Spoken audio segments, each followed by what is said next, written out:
এই চিন্তা যদি সুলতান মোহাম্মদ আল ফাতেহ করতেন, তাহলে উনি মাটির উপর, পাহাড়ের উপর দিয়ে জাহাজ চালাতে পারতেন না। উনি কিন্তু ইস্তাম্বুল বিজয় করার সময় মাটির উপর দিয়ে জাহাজ চালাইছে, পানির উপর দিয়ে নাই। মানে যখন সকল রাস্তা বন্ধ হয়ে গেছে, যখন সবাই হাল ছেড়ে দিয়েছে যে না, এবারও ইস্তাম্বুল বিজয় সম্ভব নয়, ইস্তাম্বুল বিজয় করার জন্য, তুরস্ক বিজয় করার জন্য একদম আল্লাহর নবীর যুগ থেকে সুলতান মোহাম্মদ আল ফাতেহের যুগ পর্যন্ত অসংখ্য মুজাহিদ বাহিনী চেষ্টা করেছে, কেউ পারেনি। কেন? এটা খ্রিস্টানদের সবচেয়ে, যেমন আজকের ইতালির রাজধানী রোম, এরকম বাইজেন্টাইন এম্পায়ারের রাজধানী হচ্ছে তুরস্কের রাজধানী কনস্টান্টিনোপল, কুস্তুনতুনিয়া, ইস্তাম্বুল। এটা বিজয় করা এত সহজ নয়। তো যখন সবাই হাল ছেড়ে দিয়েছে, তখনও সুলতান মোহাম্মদ আল ফাতেহ স্বপ্ন দেখছেন যে না, ইস্তাম্বুল বিজয় সম্ভব। তো যাওয়ার যে কোনো রাস্তা নাই, তবু তাহলে মাটির উপর দিয়ে জাহাজ চলবে। মাটির উপর দিয়ে কেমনে জাহাজ চলবে? তো বলে নিচে কাঠ বিছাও, কাঠের উপর তেল লাগাও, আর তার উপরে জাহাজ ওঠাও, তেলের ঘর্ষণে জাহাজ টেনে নিয়ে যাও।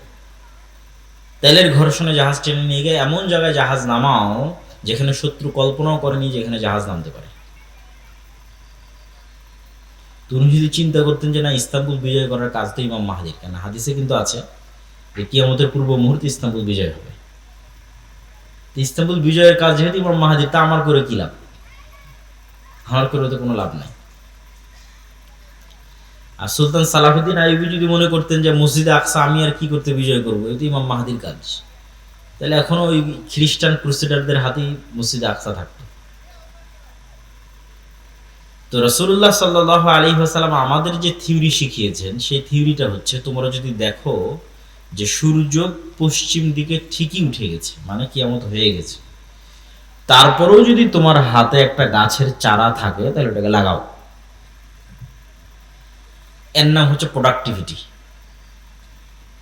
মানে অলস হাত ছেড়ে দিয়ে বসার কোনো সুযোগ নেই।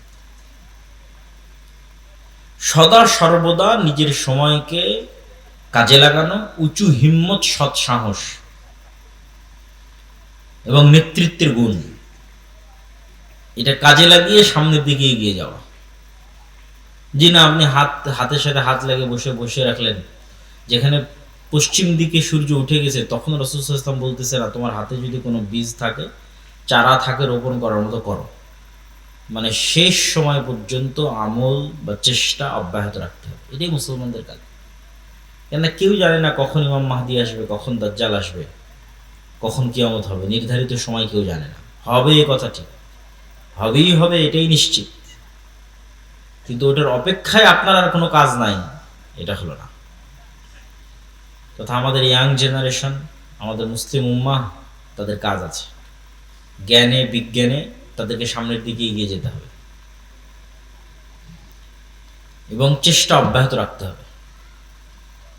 যেই মুহূর্তে মুসলমানদের হাতে মোগল সাম্রাজ্য এবং যেই মুহূর্তে ওসমানী খেলাফত, এই সুলতান মোহাম্মদ আল ফাতেহেরই পরবর্তীতে ওসমানী খেলাফত আরো বৃহৎ আকার ধারণ করে তুরস্ক থেকে, সেই মুহূর্তে ইউরোপ জ্ঞান এবং বিজ্ঞান চর্চা কেবল শুরু করছে। 1800 শতক, 1700 শতক কেবল জ্ঞান বিজ্ঞানের চর্চা শুরু করেছে। নতুন নতুন কামান, গোলা বারুদ, গুলি, ঠিক আছে, এগুলো, তারপরে যুদ্ধ জাহাজ, এগুলো কেবল নতুন নতুন আবিষ্কার করতেছে।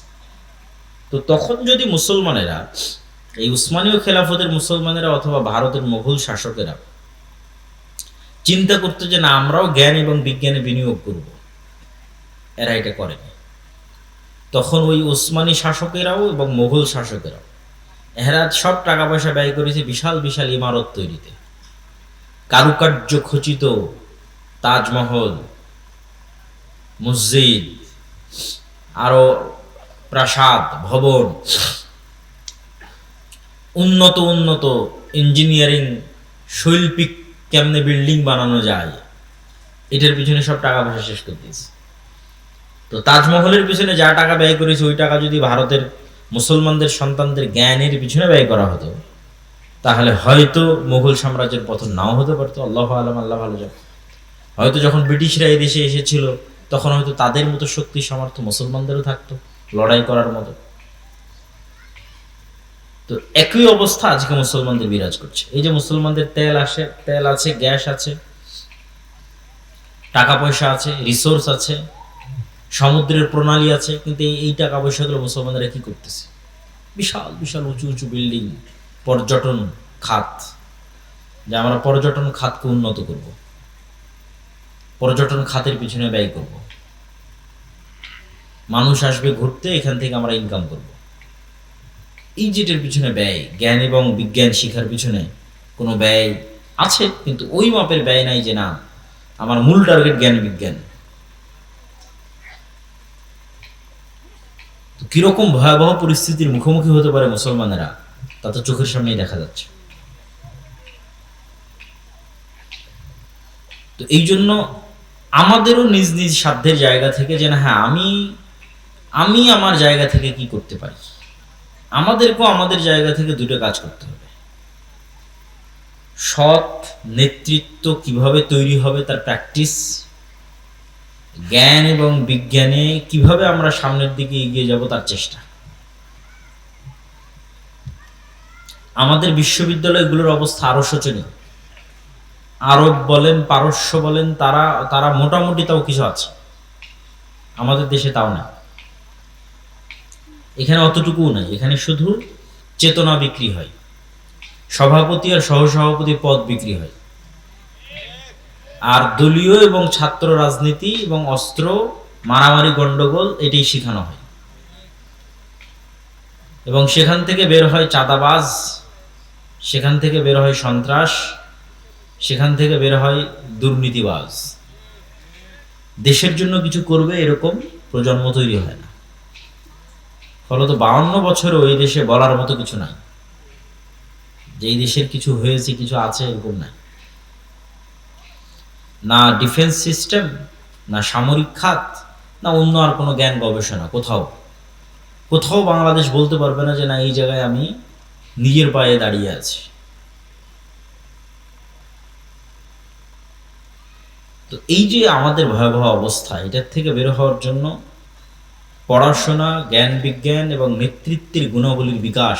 নেতৃত্বের গুণাবলীর বিকাশ কিভাবে হবে? আগের বহু বক্তব্যে তুলে ধরা আছে যে সত্যবাদিতা এবং ন্যায়পরায়ণতাই হচ্ছে নেতৃত্ব বিকাশের একমাত্র রাস্তা। যে কোনো মানুষ চিন্তা করবে যে আমি শতভাগ সত্য বলবো এবং শতভাগ ন্যায় প্রতিষ্ঠা করব, সেই নেতা। প্রথমে কোথায় করতে হবে? প্রথমে পরিবারে, তারপরে কোথায় করতে হবে? আশেপাশে। পরিবারে আমি আমার স্ত্রীকে হক দেই না, মানে আমি নেতা নই, আমার মধ্যে নেতৃত্বের যোগ্যতা নাই, আমাকে দিয়ে আল্লাহ সুবহানাহু ওয়া তাআলা নেতৃত্বের খেদমত নেবেন না। বাবা মায়ের কথা শুনি না, বাবা মায়ের হক আদায় করি না, মানে আমি নেতা নই। নিজের বোনকে পিতার সম্পত্তিতে ন্যায়ের সাথে ভাগ দেইনি, তার মানে আমি নিজেই জালেম, আমি ন্যায় প্রতিষ্ঠাকারী নই। তাহলে নেতা তৈরি হয় এই দুইটা জিনিসের উপর ভিত্তি করে, সত্য বলা এবং ন্যায় প্রতিষ্ঠা করা। তা আমরা মসজিদ মাদ্রাসায় সালাত, সিয়াম, হজ, যাকাত, দোয়া দরুদ সবই শিখিয়েছি, কিন্তু দেখবেন ওখান থেকে বের হয়ে ওই আলেম, ওই মাওলানা, মাদ্রাসা শিক্ষক, ইসলামী দলের নেতা কর্মী কারোর মধ্যেই এই দুটো গুণ নাই, সত্যবাদিতা নাই, ন্যায় নিষ্ঠা নাই। সালাত, সিয়াম, হজ, যাকাত আছে, ফলত সেও আর নেতা হতে পারতেছে না। কিন্তু নেতা হতে হলে তাকে এই দুটো গুণ লাগবে। আমরাও নেতা হতে পারতেছি না এই দুটো গুণের অভাবে। শতভাগ সত্যবাদিতা না থাকা এবং শতভাগ ন্যায়পরায়ণতা না থাকা, এটি দিয়েই নেতা তৈরি হবে। এটার প্র্যাকটিস এবং কালচার আমাদের মধ্যে নিয়ে আসতে হবে। আল আমরু বিল মারুফ ওয়ান নাহি আনিল মুনকার, সৎ কাজের আদেশ দিতে হবে, অসৎ কাজে বাধা দিতে হবে। অসৎ কাজ মানে শুধু গান বাজনা হলে এটা অসৎ কাজ, অসৎ কাজ মানে মেয়ে মানুষ বেপরদায় ঘুরলে এটা অসৎ কাজ, শুধু এগুলো অসৎ কাজ নয়। অসৎ কাজ মানে আর একজনের পুকুরে মাছ ছাড়বে, তো আর এক নেতা এসে বলতেছে তাকে চাঁদা না দিলে মাছ ছাড়তে দিবে না, এটাও অসৎ কাজ। এটাও যেদিন মসজিদ এবং মাদ্রাসা থেকে বাধা দিতে পারবে ন্যায়ের সাথে, ওই দিন ওখান থেকে নেতা তৈরি হবে। অন্যায়ের প্রতিবাদ করতে গিয়ে নেতা তৈরি হয়, এবং সেখান থেকে নেতা তৈরি হলো কোন নেতাকে আল্লাহ কবুল করবে আল্লাহ সুবহানাহু ওয়া তাআলা ভালো জানেন। যে কোনো একজন নেতাকে আল্লাহ কবুল করতে পারে, কিন্তু এই কালচার তো নাই যে আল আমরু বিল মারুফ ওয়ান নাহি আনিল মুনকার, এটার কালচারটাই তো নাই। এই কালচারটা তৈরি করতে হবে যে না আমি অসৎ কাজে বাধা দেব। অসৎ কাজ মানে সকল অসৎ কাজ, মানুষের সাথে যে অসৎ কাজ অন্যায় হচ্ছে ওটা তো বাধা দেব। এই বাধা দিতে গিয়ে আপনি নেতা হয়ে যাবেন। আর বাধা না দিয়ে চুপচাপ থাকবেন, কোনোদিন নেতা হতে পারবেন না, নেতা হওয়া সম্ভব নয়। আর জ্ঞান এবং বিজ্ঞানের ক্ষেত্রে অন্তত ন্যূনতম আমাদের যে মসজিদগুলো আছে, এই মসজিদগুলোকে তো আমরা অন্তত জ্ঞানের কেন্দ্র তৈরি করতে পারি। ইসলামে মসজিদ শুধুমাত্র 5 ওয়াক্ত সালাতের জন্য তারপর বন্ধ, এরকম ইতিহাস নাই। রাসূল সাল্লাল্লাহু আলাইহি ওয়াসাল্লামের যুগেও ছিল না, তার আগেও ছিল না। ইসলামে মসজিদই হচ্ছে সোশ্যাল কালচারাল সেন্টার। এবং এটা আমি আরো ভালোভাবে ফিল করেছি, ইউরোপ এবং আমেরিকায় অনেক জায়গায় দেখবেন মসজিদ নামে অনুমোদন নাই, সব জায়গায় কালচারাল সেন্টার নামে অনুমোদন। Islamic cultural centre, Mohammadia cultural centre, সালাফি কালচার, ওটা কিন্তু মসজিদ। কিন্তু গভর্নমেন্ট থেকে পারমিশন নিয়েছে কি হিসেবে? কালচারাল সেন্টার হিসেবে। তার মানে গভর্নমেন্টের দৃষ্টিতে এই মসজিদটা একটা কালচারাল সেন্টার। এইটাই ইউরোপ আমেরিকার গভর্নমেন্টের রুলস অনুযায়ী, যে হ্যাঁ এটা একটা কালচারাল সেন্টার, মুসলমানরা তাদের কালচার প্র্যাকটিস করবে কোথায়? মসজিদে। ফলত এটা কালচারাল সেন্টার, কমিউনিটি। কিন্তু আমরাই সেই মসজিদকে বানিয়ে দিয়েছি যে না, এখানে শুধু 5 ওয়াক্ত সালাতের পর এটা অফ হয়ে যাবে, অথবা শুধু লাশ বহনের খাটলি থাকবে, অথবা শুধু ঈদুল ফিতর এবং ঈদুল আজহায় গোস্ত এবং চাউল বন্টন হবে। কিন্তু আসলে হওয়া উচিত ছিল, মসজিদের সবচেয়ে বড় কাজ হওয়া উচিত ছিল যে মসজিদে শিক্ষার ব্যবস্থা থাকবে, জ্ঞান বিতরণের ব্যবস্থা থাকবে। ইসলাম যতটা জ্ঞান ভিত্তিক দিন, আর পৃথিবীতে কোনো দিন এতটা জ্ঞান ভিত্তিক নয়। কোরআন যতটা জ্ঞান ভিত্তিক কিতাব, পৃথিবীতে আর কোনো কিতাব এত জ্ঞান ভিত্তিক নয়। কিন্তু হতভাগা আমরা, যে আমরাই মুসলমান হয়ে কোরআন পড়ে জ্ঞান থেকে দূরে চলে গেছি, জ্ঞান চর্চা থেকে দূরে চলে গেছি। ইসলামী দল বলেন, সংগঠন বলেন, ইয়াং জেনারেশন বলেন, সবাই জালসা করতে পারদর্শী, মিছিল করে লিল্লাহি তাকবীর আল্লাহু আকবার দিতে পারদর্শী, জীবন দিতে পারদর্শী। ভাই আমি আল্লাহর জন্য, আল্লাহর রাস্তায় জীবন দিতে চাই, কিন্তু জ্ঞানী এবং যোগ্য হতে চায় না। আল্লাহর রাস্তায় জীবন দিয়ে দিবে, কিন্তু জ্ঞানী যোগ্য হবে না। আল্লাহর রাস্তায় জীবন তো আগেও দিয়েছ, এখনো দিচ্ছ, পরেও দিবা। কিন্তু জুলাইয়ে জীবন দিয়ে ক্ষমতা কারা নিয়ে গেছে? তোমার উত্তরসূরিরা না। কেন? তোমার উত্তরসূরিরা যোগ্য ছিল না, জ্ঞানী ছিল না। যারা জ্ঞানী এবং যোগ্য ছিল, বামপন্থী, ওরা নিয়ে গেছে। তাহলে জীবন দিয়ে কোনোদিন ক্ষমতা পাওয়া যায় না। তুমি জীবন দিবে, ক্ষমতা আর একজন নিয়ে যাবে। তাহলে তোমাকে ওই যোগ্যতা এবং জ্ঞানের জায়গাগুলোতে ঢুকতে হবে। তোমার মিডিয়া কোথায়? মুসলমানদের পক্ষে কথা বলবে এই মিডিয়া কই? এই মিডিয়ার জন্য তার জীবন দেওয়া লাগবে না, এই মিডিয়া তৈরি করার জন্য জ্ঞান এবং যোগ্যতা লাগবে। মুসলমানদের একটা ইংরেজি মিডিয়া থাকবে, আরবি মিডিয়া থাকবে, সেটা কই? এটার জন্য জীবন দেওয়া লাগবে না, এটার জন্য জ্ঞান এবং যোগ্যতা লাগবে। ব্রাকের মতো মুসলমানদের কোনো অর্থনৈতিক প্রতিষ্ঠান নাই, কই? এটার জন্য জীবন দেওয়া লাগবে না, জ্ঞান এবং যোগ্যতা লাগবে। এবং আজকেও যে ফাইটটা হচ্ছে পৃথিবীতে, দেখা যাচ্ছে যে একটা সময় মনে করা হতো যে যার হয়তো শুধু পারমাণবিক অস্ত্র আছে সেই যুদ্ধে জিতবে, এবং এটাই যুদ্ধের একমাত্র লাস্ট রেজাল্ট। এবং যার দেখা যাচ্ছে বিশাল বিশাল বিমান আছে সেই জিতবে। কিন্তু নিকট অতীতে পাকিস্তান এবং ভারতের যুদ্ধে, তারপরে পাকিস্তান, আফগানিস্তান, এখন ইরান এবং ইসরায়েল, এই যুদ্ধগুলোতে যে দেখা যাচ্ছে যে না, ন্যূনতম ড্রোন বানানোর জ্ঞান থাকলেই একটা যুদ্ধকে কন্ট্রোল করে ফেলা যায়। রাশিয়া এবং ইউক্রেন যুদ্ধ চলছেই ড্রোনের উপর দিয়ে। যে যত ভালো ড্রোন বানাতে পারে, যে যত ভালো ড্রোন উড়াতে পারে, এই একটা $50,000 একটা ড্রোন ধ্বংস করতে আপনার কয়েক বিলিয়ন ডলারের মিসাইল নিক্ষেপ করতে হচ্ছে, যে আকাশে আমি এই ড্রোনটাকে ধ্বংস করব। এই $50,000 একটা ছোট্ট ড্রোন গিয়ে আপনার কোনো তেল শোধনাগার, কোনো বড় কোনো কোম্পানি কোথাও গিয়ে পড়ে যাচ্ছে, আগুন লেগে যাচ্ছে, মানুষ ভয় পেয়ে যাচ্ছে।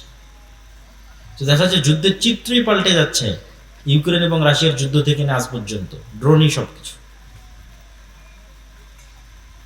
তো জ্ঞান এবং বিজ্ঞানের সাথে যতক্ষণ মুসলমানেরা কানেক্টেড না হচ্ছে, মসজিদকে যতক্ষণ জ্ঞানের মার্কাজ না বানাচ্ছে, এবং জ্ঞান চর্চার যতক্ষণ চেষ্টা না করতেছে, শাইখুল ইসলাম ইবনে তাইমিয়া রাহিমাহুল্লাহ বলেছেন, প্রত্যেক মুসলমানের জন্য কোরআন নিজে বুঝতে পারবে এরকম এতটুকু জ্ঞান অর্জন করা ফরজ। আমরা মোটামুটি আছি যে হ্যাঁ কোরআন পড়তে পারি, এরকম আছে অনেকেই।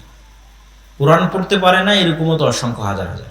কিন্তু কোরআন যে নিজে পড়ে বুঝবে এরকম জ্ঞান শুধু মাদ্রাসার ছাত্রদেরই আছে, তাও অনেক অল্প। মাদ্রাসাতেও যারা পড়ে তাদের অনেকে ভালো বোঝে না। অতএব ইবনে তাইমিয়া রাহিমাহুল্লাহ বলছে এটা প্রত্যেক মুসলমানের উপর ফরজ যে সে কোরআন নিজেই বুঝবে, অন্তত আরবিটা বুঝতে পারবে, নাহলে তো পরিবর্তন হবে না। পরিবর্তন হওয়ার জন্যই আল্লাহ কোরআন দিয়েছে, আপনার অন্তরে প্রভাব বিস্তার করার জন্যই আল্লাহ সুবহানাহু ওয়া তাআলা কোরআন দিয়েছে। এটি যদি আপনি যতক্ষণ নিজে ফিল এবং অনুভব না করতে পারবেন, আপনি হেদায়েতের রাস্তা পাবেন না। শেষ জামানায় ইমাম মাহদিদের সময়ে, ঈসা আলাইহিস সালামের সময়ে যারা জেরুজালেম বিজয় করবে, ইস্তাম্বুল বিজয় করবে, রোম বিজয় করবে, ভারত বিজয় করবে, এরকম দেশগুলো যারা বিজয় করবে, তারা ওই মানের ইমান কোথায় থেকে সংগ্রহ করবে? নবী তো নাই, মুহাম্মদ সাল্লাল্লাহু আলাইহি ওয়াসাল্লাম তো নাই, সাহাবীরা তো নাই, কিন্তু ওদের ইমান সাহাবীদের মতোই হবে, সাহাবীদের কাছাকাছি হবে। মদিনার সর্বশ্রেষ্ঠ ইমানওয়ালা মানুষগুলো বের হয়ে আসবে। কেমনে তারা ইমানটা তৈরি করবে? কোরআন দিয়ে। কোরআনের সংস্পর্শে তাদের ইমানের লেভেল ওই জায়গায় পৌঁছে যাবে। এই জন্য আমাদের মসজিদগুলোতে মক্তব চালু করা, জ্ঞান শিক্ষার ব্যবস্থা করা, জ্ঞান উপার্জনের ব্যবস্থা করা, জ্ঞানের পিছনে সময় দেওয়া, এগুলো অতীব জরুরি এবং অতীব প্রয়োজনীয়। এবং এই যে যা অর্থ আমরা জালসা সম্মেলনের জন্য ব্যয় করে থাকি, এই অর্থের একটা অংশ যদি আপনি ইমামের বেতন বাড়ানোর জন্য ব্যয় করেন, এই অর্থের একটা অংশ যদি ইমামকে ভালো প্রশিক্ষণ দেওয়ার জন্য ব্যয় করেন, এই অর্থের একটা অংশ যদি ওই ইমামকে প্রশিক্ষণ দিয়ে গ্রামে মক্তবের বাচ্চাদের কেমনে শতভাগ মক্তবে বাচ্চাদের উপস্থিত করানো যায়, তার পুরস্কার প্রতিযোগিতা, ওগুলোর পিছনে ব্যয় করেন, তাহলে আপনার এই জালসা করে যা উপকার হয়েছে তার চেয়ে 10 গুণ 100 গুণ বেশি উপকার হবে।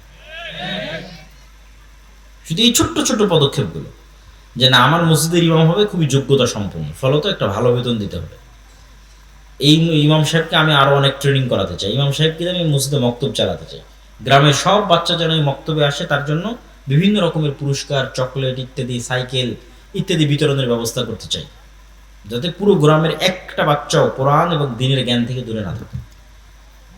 এটা সবচেয়ে স্থায়ী, পার্মানেন্ট এবং দীর্ঘমেয়াদী। কেন এরাই এই মক্তবে যারা পড়তেছে, এরাই তো বিভিন্ন স্কুল কলেজে এই দেশের ডিসি, ওসি, এসপি, মন্ত্রী, মিনিস্টার এই জায়গাগুলোতে যাবে। তো ছোটতে যদি আপনি তাদের শিখিয়ে দিতে পারেন নবীদের জীবনী, সাহাবীদের জীবনী, ঈমান, আকীদা, আদর্শ, সত্যবাদিতা, ন্যায়পরায়ণতা, তার কিছু না কিছু প্রভাব থাকবে। এই জন্য আমাদের যে নিজস্ব মক্তবের সিলেবাস আছে, এটা ওইভাবেই তৈরি করা। তালিমউদ্দিন বা আদর্শ শিক্ষা, যেটার উপর আপনারা মক্তব অলিম্পিয়াড দেখলেন এনটিভির পর্দায়, ছোট ছোট বাচ্চাদের নবীদের জীবনী থেকে শুরু করে, আদব কায়দা থেকে শুরু করে সব কিছু, এই সিলেবাসের উপর ট্রেনিং দিয়ে আপনাদের আশেপাশের সকল মসজিদে মক্তব চালু করা দরকার। আর এই ট্রেনিংয়ের জন্য যাতায়াত খরচও ফ্রি, এই ট্রেনিংয়ের জন্য থাকা খাওয়াও ফ্রি, এই ট্রেনিংয়ের জন্য সিলেবাসও ফ্রি। মানে বাচ্চারা যে সিলেবাসটা নেবে, বইটা নেবে, এটাও ফ্রি। তো এত কিছু বিনামূল্যে দেওয়ার পরেও যদি এই কাজে আপনারা আগ্রহী না হন, তাহলে এর জবাবদিহিতা তো আল্লাহ সুবহানাহু ওয়া তাআলার দরবারে আপনাদেরকে দিতে হবে। প্রিয় উপস্থিতি, ইয়াং জেনারেশনের উদ্দেশ্যে এবং উপস্থিত সকলের উদ্দেশ্যে, মুসলমানদের এই যে পরিবেশ এবং পরিস্থিতি, এই পরিবেশ এবং পরিস্থিতি সামনে আরো ভয়াবহ হবে। ফিতনা থামার লক্ষণ খুব কম, এবং আমাদেরকে অনেক বড় বিপদ এর মুখোমুখি হতে পারে। দুর্ভিক্ষ যদি দেখা দেয় বাংলাদেশে, আশ্চর্যের কিছু নাই।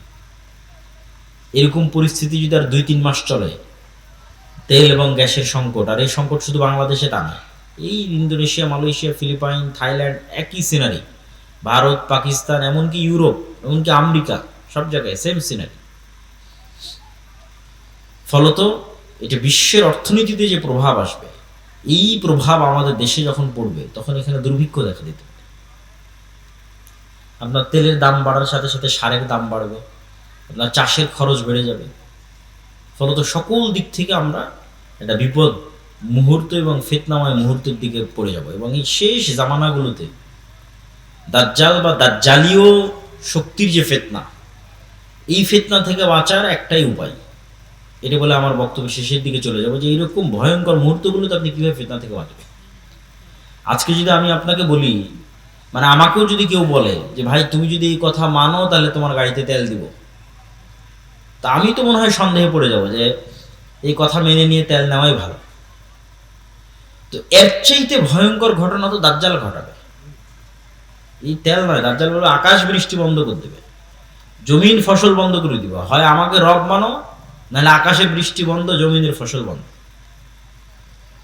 এখন যদি আপনাকে বলি যে ভাই তুমি এই কাজ না করলে তোমার তেল নাই, তোমার মোটর সাইকেলে তেল নাই, তোমার গাড়িতে তেল নাই, তো সবাই যে ইমান বিক্রি করে দিবে, কয়জন ইমান নিয়ে থাকবে? তো এই ফিতনার সময়গুলো আমাদের ইন্ডিকেট করছে, বুঝাচ্ছে যে আপনি কিভাবে ফিতনা থেকে বেঁচে থাকবেন। ফিতনা থেকে বেঁচে থাকার জন্য দুটো রাস্তা ছাড়া আর কোনো রাস্তা নেই আমার জানা নাই, যে ফিতনার সময় আমরা ফিতনা থেকে বেঁচে থাকবো। এক, পরকালের প্রতি অগাধ আস্থা, যেন আমি পরকালই আছি, পরকাল যেন দেখে নিয়েছি, পরকাল যেন আমি স্বাদ আস্বাদন করে নিয়েছি, আমি যেন মারা গেছিলাম, মৃত্যুবরণ করে জান্নাত জাহান্নাম কবর ঘুরে তারপরে আবার দুনিয়াতে এসেছি। পরকালের প্রতি এই লেভেলের অগাধ আস্থা। আব্দুর রহিম যে মৃত্যু এবং কবরের বর্ণনা শোনাচ্ছিল, জান্নাত জাহান্নামের বর্ণনা শোনাচ্ছিল, এটার প্রতি যতক্ষণ অগাধ আস্থা তৈরি না হবে ততক্ষণ আপনি দুনিয়া বিসর্জন দিতে পারবেন না। দুনিয়া তখনই বিসর্জন দিতে পারবেন যখন জান্নাতে আপনার জায়গাটা দেখতে পাবেন, যে জান্নাত হচ্ছে আসল জীবন। আমাল হায়াতুদ দুনিয়া ইল্লা লাইবুন ওয়া লাহু, দুনিয়া তো খেল তামাশা মাত্র। ওমা ইনদাল্লাহ খায়রুন ওয়া বাক, আল্লাহর নিকটে যা আছে ওটাই উত্তম এবং ওটাই চিরস্থায়ী, তথা পরকাল। এই পরকাল দেখতে পাওয়ার কারণে আসহাবুল উখদুদের সম্ভব হয়েছিল আগুনে ঢুকে যাওয়া। সূরা বুরুজের মধ্যে আসসামা ইযাতিল বুরুজ ওয়াল ইয়াউমিল মাউউদ ওয়া শাহিদু ওয়া মাশহুদ কুতিলা আসহাবুল উখদুদ, যে তাদের বলা হলো হয় ঈমান ছাড়ো না হয় আগুনে ঢোকো। তোরা আগুনে ঢুকে গেছে, তো কেমনে সম্ভব যে আপনি আগুনের মধ্যে স্বেচ্ছায় ঢুকে জ্বলে পুড়ে যাবেন? তখনই সম্ভব যখন আপনি আগুনের মধ্যে জান্নাত দেখতে পাবেন, আর ওই আগুন থেকে পিছনে যখন জাহান্নাম দেখতে পাবেন। যে আমি যদি আগুনে না ঢুকি, ঈমান ত্যাগ করি, তাহলে পিছনে আমার বাড়ি ঘরে আসলে জাহান্নামের আগুন অপেক্ষা করছে। এটা যখন আপনি স্বচক্ষে দেখতে পাবেন যে এই সামনে যে আগুন জ্বলতেছে এটা তো জান্নাত, তখন ঢুকে যাবেন। এই সেম ঘটনা দাজ্জাল ঘটাবে, বলবে দাজ্জালের জান্নাত জাহান্নাম, দাজ্জালের জাহান্নাম জান্নাত। পরকালের প্রতি অগাধ আস্থা ছাড়া আপনি ঈমান বাঁচাতে পারবেন না। সামান্য কিছুর বিনিময়ে ঈমান বিক্রি করে দেবেন, 1 টাকা অবৈধ 1 টাকার লোভে, সামান্য অর্থের লোভে, সামান্য ফসলের লোভে, সামান্য খাবারের লোভে। আর যখন আপনি মাটি কামড়ে পড়ে থাকবেন যে না খেয়ে মরে যাব, কিন্তু ঈমানের উপর মারা যাব, কেন এটাই আলটিমেট সফলতা, সর্বোচ্চ সফলতা। ঈমানের উপর মরতে পারা, এটাই সফলতা, দুনিয়া অর্জন করা সফলতা নয়। তাহলে পরকালের উপর অগাধ আস্থা ছাড়া শেষ জামানার ফিতনা থেকে বাঁচা সম্ভব নয়। 2, আল্লাহর ক্ষমতা এবং শক্তি সম্পর্কে জ্ঞান অর্জন। আল্লাহর ক্ষমতা, শক্তি, সাহায্য, তাওহীদ, এগুলো দিয়ে কোরআন পরিপূর্ণ। 3, সালাতের উপর অটল থাকা। তাওহীদ কত গুরুত্বপূর্ণ যে ইব্রাহিম আলাইহিস সালাতু ওয়াস সালাম আল্লাহ সুবহানাহু ওয়া তাআলার নিকটে দোয়া করছেন, রব্বি জাআল হাযাল বালাদা আমিনা ওয়াজনুবনি ওয়া বানিয়া আন না'বুদাল আসনাম। হে আল্লাহ, এই মক্কা শহরকে নিরাপদ করে দেন, আর আমার পরবর্তী বংশধর যেন কেউ মূর্তি পূজক না হয়, মানে শিরক না করে। আরো একটা দোয়া কি করছেন, রব্বি জাআলনি মুকিমাস সালাহ ওয়া মিন যুররিয়াতি। আল্লাহ, আমি যেন কোনোদিন বেনামাজি না হই, আমার পরবর্তী বংশধর যেন বেনামাজি না হয়। তাহলে পরকালের উপর অগাধ আস্থা, আল্লাহর উপর ঈমান এবং সালাত, এই 3টে জিনিস যদি মুসলমান মজবুত ভাবে আঁকড়ে ধরে থাকে, তাহলে পৃথিবীর কোনো শক্তি মুসলমানদের পরাজিত করতে পারবে না। পরাজিত করতে না পারা মানে এই নয় যে আপনাকে ক্ষমতা থেকে ফেলে দিল। পরাজিত করতে না পারা মানে আপনার ঈমান কিনতে পারেনি, এটাই পরাজিত না করা। কেননা দাজ্জাল যখন আসবে, সব ক্ষমতা তো দাজ্জাল নিয়েই নিবে। তাহলে কি মুমিনরা পরাজিত হয়ে গেল? সব ক্ষমতা যে দাজ্জাল নিয়ে নিল, তো মুমিনরা পরাজিত হয়ে গেল? আল্লাহর নবী বলছেন, শামের আকাবা, শামের গিরিপথের মধ্যে একদল মুসলমান অপেক্ষা করবে, যারা ক্ষুধার তাড়নায় তাদের ধনুক পর্যন্ত জ্বালিয়ে খাবে। দাজ্জালের ফিতনার সময় কোনো খাবার থাকবে না।